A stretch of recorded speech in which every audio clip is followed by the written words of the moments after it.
আরে মাসুদ, রুগীর পরিবেশ এত খারাপ কেন? রুগী কোথায়? স্যার, ওই 4-5 জন রুগী আইলো, আমি নিজেই দেখে দিয়েছি। ভাবলাম যে আপনি আসবেন কখন, আমি দেখিয়ে ছাড়িয়ে দেব।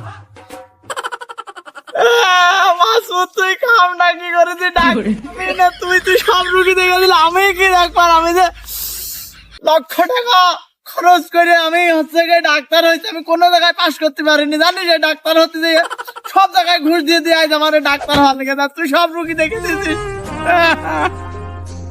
স্যার, আপনি আমায় কান্দেন না, আমারও কান্দা চলে আসছে। আমি না একটু ভুল কাজ করেছি, তাহলে আপনি আমায় কান্দবেন? আপনি তো বুঝিয়েও করতে পারেন।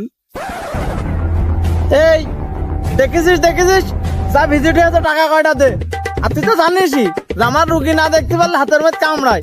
আমি মনে করছি যে রুগী আইয়াছে, দেখ বুঝাইয়া তুই কাম টুক করলি বাদিন মাসুদ। রে 100 টাকা হইলো, আমি তো মাল কিনে খেয়ে ফেলাইছি।